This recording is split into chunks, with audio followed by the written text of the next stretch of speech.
दरम्यान बांगलादेशातील हिंदूंवरील अत्याचाराचा निषेध म्हणून पनवेलमध्ये सुद्धा मानवी साखळीचं आयोजन करण्यात आलं।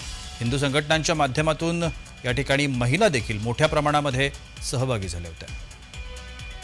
यावेळी आंदोलनकर्त्यांशी बातचीत केली आमचे प्रतिनिधी साहिल रेडेकर यांनी। पाहूया।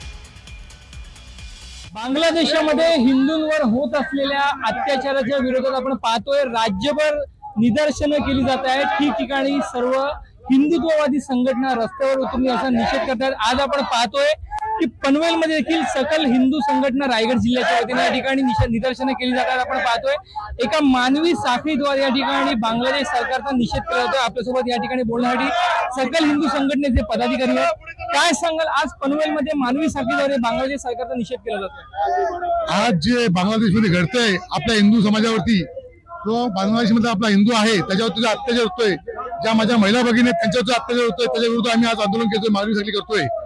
हा जो प्रकार जो आता त्यांनी चालू केलेला आहे, आज आमच्या देशात सुद्धा आज बांगलादेशी जात आहेत। आम्ही सुद्धा जर तसंच जर ठरवलं की आम्ही सुद्धा तीच भूमिका घेणार, त्याला किती मागास जाईल हे त्यांनी लक्षात ठेवलं पाहिजे आणि त्यांनी जे चालवलेला प्रकार जो आहे तो थांबवला पाहिजे। सरकार बरोबर या आवाज उठवण्यासाठी काय आपली भूमिका काय राहील?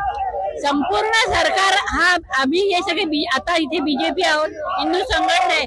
जर का सरकारचं ह्याला हे सपोर्ट नसता तर आज एवढी मोठ्या मानवी साखळ्या वगैरे उभारल्या गेल्या, म्हणजे याचा अर्थ सरकारने संपूर्ण सपोर्ट केलेला आहे आणि याचा निषेध केलेलाच आहे। बांगलादेशात होत असणाऱ्या हिंदूंच्या अत्याचाराच्या विरोधात एक मोठं आंदोलन रस्त्यावरती उभं राहिलेल्या या ठिकाणी आपल्याला पाहायला मिळते। साहिल रेडेकर, जय महाराष्ट्र न्यूज, पनवेल।